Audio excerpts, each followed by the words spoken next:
Queridos hermanos, iniciamos la lección divina de este lunes 12 de diciembre, día en que celebramos la fiesta de Nuestra Señora de Guadalupe, patrona de América Latina. Por la señal de la Santa Cruz de nuestros enemigos, líbranos, Señor Dios nuestro, en el nombre del Padre, y del Hijo, y del Espíritu Santo. Amén. Señor mío y Dios mío, creo firmemente que estás aquí, que me ves, que me oyes. Te adoro con profunda reverencia, te pido perdón de mis pecados y gracia para hacer con fruto este tiempo de lección divina. Madre mía Inmaculada, San José, mi Padre y Señor, Ángel de mi guarda, interceded por mí. En este día de la fiesta de Nuestra Señora de Guadalupe, leemos en la primera lectura el libro del profeta Zacarías, capítulo 2, versículos 14 al 17. Canta de gozo y regocíjate, Jerusalén, pues vengo a vivir en medio de ti, dice el Señor. Muchas naciones se unirán al Señor en aquel día. Ellas también serán mi pueblo, y yo habitaré en medio de ti. Y sabrás que el Señor de los ejércitos me ha enviado a ti. El Señor tomará nuevamente a Judá como su propiedad personal en la tierra santa, y Jerusalén volverá a ser la ciudad elegida. Que todos guarden silencio ante el Señor, pues Él se levanta ya de su santa morada. Palabra de Dios. En esta fiesta de Nuestra Señora de Guadalupe tenemos que recordar que la aparición de Nuestra Señora de María Santísima en México, bajo esta advocación de Guadalupe, es una muestra de esa presencia del Señor. Estamos hablando del tiempo en que ha iniciado la colonización de América, y eso significa que ha iniciado el proceso de evangelización. Oye, es muy importante en este día no caer en esa mentalidad absurda que se nos quiere vender, donde se quiere presentar la historia como si la historia fuera todo negativa. Todo negativa, y se habla en contra de la colonización como si hubiera sido una cosa espantosa, desastrosa, horrorosa. No te olvides nunca que la colonización de América significa la evangelización de América, y que esa evangelización ha estado a la cabeza nuestra Madre Santísima, que justamente en los inicios de esa evangelización tiene esta manifestación tremenda, profunda, no solo apareciéndose ella de esta manera milagrosa en el cuadro que conocemos. Cuadro, no es un cuadro, no es una pintura. La de Guadalupe no es una pintura, es una aparición de nuestra Madre sobre la tilma de Juan Diego, y que todavía permanece, es decir, es una aparición permanente, y es una mujer embarazada. Por tanto, no es solo ella, sino que lleva al Verbo encarnado. Y entonces, claro, en esa perspectiva, en ese encuadre, entendemos por qué en esta fiesta de Nuestra Señora de Guadalupe leemos el profeta Zacarías: canta de gozo y regocíjate, pues vengo a vivir en medio de ti. Son las primeras palabras que hemos leído. Qué bonito que nos toca vivir esta celebración de Guadalupe justamente cuando hemos iniciado esta semana, tercera semana del tiempo de Adviento, con ese domingo gaudete, ese domingo de alegría. Y este lunes lo vivimos en las palabras que leemos en Zacarías: canta de gozo y regocíjate. Es decir, lo primero que se nos invita es a llenarnos de alegría. ¿Y por qué? Porque el Señor ha venido a vivir en medio de nosotros. Porque el Señor ha venido a vivir en medio de nosotros. Lo que va a poner de manifiesto la lectura de Zacarías es justamente esa idea del Emmanuel, es decir, del Dios con nosotros, motivo de profunda alegría. Muchas naciones se unirán al Señor en aquel día. Fíjate cómo esta frase lo que está diciendo es justamente esa realidad de que a pesar de que habían pasado 1500 años desde la venida de Cristo, todavía quedaban naciones para unirse a la alegría del Señor que ha venido, que recién empezaron a conocer esa alegría, pero que ahora la vivimos y la vivimos de un modo pleno, unidos a la alegría de todos los cristianos del mundo. Ellos también serán mi pueblo. Claro, ¿qué está diciendo la Escritura? Mira, ha iniciado esa colonización, esa evangelización de América, y ahora se unen estos pueblos que estaban separados, que no formaban parte ni de Israel, ni formaban parte de la iglesia, y son llamados por el Señor. Ese deseo de evangelización que tiene que ser permanente, ¿por qué? Porque el Señor nos dice cuál es su deseo, que muchas naciones se unan, que sean también mi pueblo. No hay ninguna nación en este mundo que haya sido excluida por el Señor. Todas son invitadas y nos toca a nosotros en esa labor evangelizadora tener el deseo de que así sea, de que se cumpla la voluntad del Señor.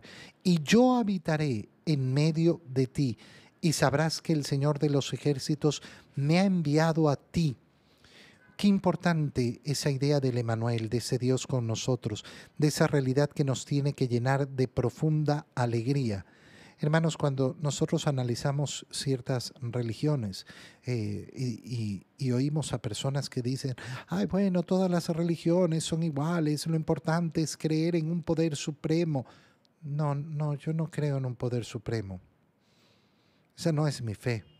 Obviamente que Dios es omnipotente, obviamente que Dios es omnipresente, obviamente que Dios es el creador de todas las cosas, que es el superior, el supremo, pero mi fe está basada en ese Emmanuel, en el Dios con nosotros, en el que se ha hecho carne, en el que ha venido a habitar en medio de nosotros, el que fue concebido por obra del Espíritu Santo en el seno de la Virgen María, que nació en Belén y que murió en la cruz y resucitó y ascendió a los cielos y está sentado a la derecha del Padre, pero que no nos ha dejado en el abandono, sino que nos ha dejado su presencia real y verdadera en la Santísima Eucaristía.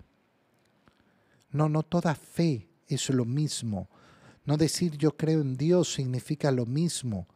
Oye, a veces a mí me ha tocado entrar en lugares de culto de otras religiones y ver cómo efectivamente la idea de ese Dios con nosotros, de ese Dios cercano, no existe.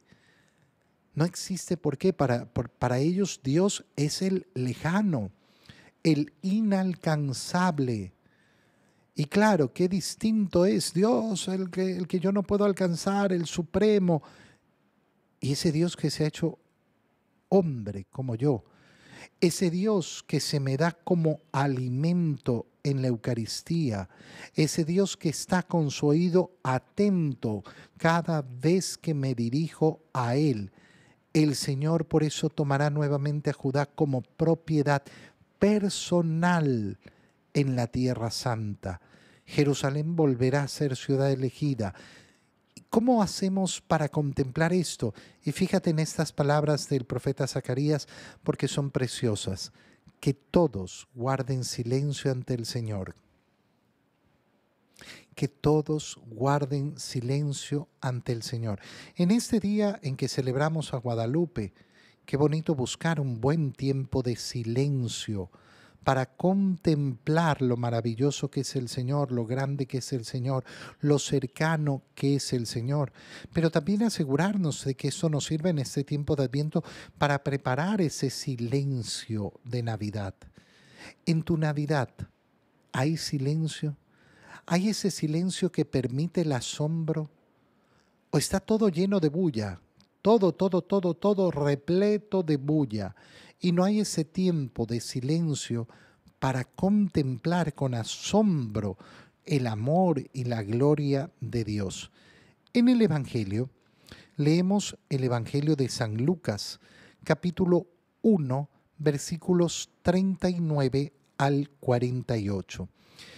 En aquellos días María se encaminó presurosa a un pueblo de las montañas de Judea, y entrando en la casa de Zacarías, saludó a Isabel. En cuanto ésta oyó el saludo de María, la criatura saltó en su seno. Entonces Isabel quedó llena del Espíritu Santo y levantando la voz exclamó: Bendita tú entre las mujeres y bendito el fruto de tu vientre. ¿Quién soy yo para que la madre de mi Señor venga a verme? Apenas llegó tu saludo a mis oídos, el niño saltó de gozo en mi seno. Dichosa tú que has creído, porque se cumplirá cuanto te fue anunciado de parte del Señor. Entonces dijo María: Mi alma glorifica al Señor y mi espíritu se llena de júbilo en Dios, mi Salvador, porque puso sus ojos en la humildad de su esclava. Palabra del Señor. En la lectura del Evangelio en esta fiesta de Nuestra Señora de Guadalupe, de nuevo, contemplamos la misma idea profundizada. Fíjate bien que hemos dicho, a los inicios de la evangelización de América, María se hace presente como portadora del Verbo encarnado, lleva al Verbo encarnado a la evangelización, lo pone en medio de esa evangelización, en medio de ese nuevo continente recién descubierto, no porque no existiera, sino recién descubierto para las demás culturas, y pone entonces, lleva, visita a ese pueblo. Y por eso la iglesia que nos presenta en esta fiesta de Guadalupe, esa escena de la visitación, y nos muestra cómo el Evangelio ya nos presenta a María como aquella que desde el inicio quiere poner a Jesús cerca de los demás. Estamos celebrando a Nuestra Señora de Guadalupe, estamos celebrando efectivamente ese milagro tremendo que ocurrió al inicio de la evangelización, cómo María se hace presente. Pero ¿para qué se ha hecho presente? Ay, para que todos le canten y la alaben a ella. No, para llevar a Jesús. Si yo en las fiestas marianas no contemplo a Jesús, entonces no celebro a María. No celebro a María. Hay muchas personas que lamentablemente se quedan en María. María siempre nos conduce a Jesús. Cuando la madre se emociona más, cuando nuestros ojos contemplan a través de ella a su Hijo, cuando nuestros ojos se regocijan en su Hijo. ¿Qué prefiere una madre? ¿Que la llenen a ella de alabanzas o que llenen a su Hijo de alabanzas? No hay que ser muy inteligente para saber responder esta pregunta. ¿Cuánto se goza el corazón de una madre viendo cómo su hijo es apreciado por los demás? Cómo su hijo es elogiado por los demás.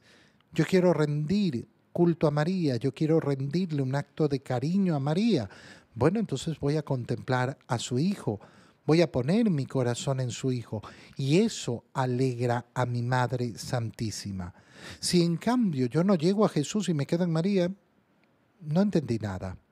La escena de la visitación nos muestra esto, el deseo de María de poner cerca a Jesús. María se encamina presurosa. Qué bonita expresión. Oye, a veces no la comprendemos o no hacemos el esfuerzo de profundizar en en lo que estamos leyendo. Pero María acaba de recibir el aviso más grande de la historia de la humanidad. Madre del Redentor, madre del Hijo de Dios. ¿Y qué es lo primero que hace? Se encamina presurosa hacia la casa de Isabel. ¿Cuál es su prisa? ¿Por qué no se queda tranquila y le manda noticias? Oye, ven a verme. No, porque Isabel está oculta, llena de miedo, llena de vergüenza, porque ha quedado embarazada en su vejez y quiere llevarle la alegría que lleva dentro suyo, porque ella es la portadora de Jesús. quiere llevar esa alegría que ha hecho María en Guadalupe, en México, lo mismo, llevarnos la alegría del Verbo encarnado, poner al Verbo encarnado en nuestra presencia. ¡Qué maravilla! ¡Qué precioso! Presurosa se encaminó hacia un pueblo de las montañas de Judea. Entra en la casa de Zacarías, el esposo de Isabel, y la saluda. Y en cuanto Isabel oye el saludo de María, la criatura saltó en su seno. Este momento lo contemplamos como ese momento en que Juan el Bautista, que es el que está creciendo en el vientre de Isabel, recibe la gracia para hacer eso que contemplábamos el día de ayer, domingo. Cómo contemplábamos esa figura de Juan el Bautista y ese elogio del Señor de los nacidos de mujer. No hay ninguno que haya sido tan alto como Juan. Y uno de los motivos por el cual no hay ninguno tan alto como Juan es porque María llevó a Jesús en su vientre cuando Juan estaba en el vientre de Isabel. Recibió una gracia espectacular. Ya desde el vientre tuvo contacto con el Verbo encarnado. No había otro profeta que hubiera recibido una cosa así. Isabel también se llena del Espíritu Santo. No solo es la criatura la que se llena de su vocación, sino también Isabel se llena del Espíritu Santo y levantando la voz exclama: bendita, bendita tú entre las mujeres y bendito el fruto de tu vientre. Fíjate cómo la bendición a María, el decirle bendita, bendita, siempre va unido al fruto de su vientre. Es el fruto del vientre de María el que la hace bendita. Después reconoce su humildad. ¿Quién soy yo para que la madre de mi Señor venga a verme? Yo no soy nadie. Oye, entender que al celebrar a Nuestra Señora de Guadalupe y realizar estas lecturas, lo que estamos haciendo es algo muy sencillo, dándonos cuenta de que María nos visita a nosotros también para llevarnos al Verbo encarnado. Yo no estoy en una realidad tan distinta. Qué precioso, por ejemplo, hoy participar de la Santa Misa y comulgar. Y entonces ir a celebrar a María, nuestra Madre, y recibir a ese Verbo encarnado que ha venido al mundo por su sí, por su acción. Y entonces yo estaré viviendo efectivamente lo mismo que estoy leyendo en el Evangelio. Estaré viviendo la grandeza y la hermosura de esa acción de María que va a visitarnos para llevarnos, para ponernos en contacto, para ponernos cerca al Verbo encarnado. Apenas llegó tu saludo a mis oídos, el niño saltó de gozo en mi seno. ¿Qué trae el Verbo encarnado que viene en el vientre de María? Gozo. Gozo, verdadero gozo. Y volvemos entonces a esa idea de la alegría que debe marcar nuestra semana. Dichosa tú que has creído, se cumplirá todo lo que has dicho. En este momento Isabel se convierte en esa prueba de embarazo de que todo lo que le ha dicho el ángel se ha cumplido, porque es imposible que Isabel conozca esto. Solo llena del Espíritu Santo le transmite a María esa confirmación. María no necesitaba una confirmación, no la necesitaba, pero la recibe. La recibe, ¿por qué? Por esa generosidad que ha tenido de ir presurosa a ver a Isabel. Y recibe entonces la confirmación de su embarazo, de que todo lo que le dijo el ángel se cumplirá. Mi alma glorifica al Señor, mi espíritu se llena de júbilo en mi Salvador, porque puso los ojos en la humildad de su esclava. Y nosotros entonces hoy día que celebramos a Nuestra Señora de Guadalupe, bendecimos a María y le decimos efectivamente, sí, María, toda la alegría para ti, porque eres la elegida y has sido la elegida para poner al Salvador de todas las naciones cerca cerca de nosotros. Te doy gracias, Dios mío, por los buenos propósitos, afectos e inspiraciones que me has comunicado en este tiempo de lección divina. Te pido ayuda para ponerlos por obra. Madre mía Inmaculada, San José, mi Padre y Señor, Ángel de mi guarda, interceded por mí. María, Madre de la Iglesia, ruega por nosotros. Queridos hermanos, una feliz fiesta de Nuestra Señora de Guadalupe para todos.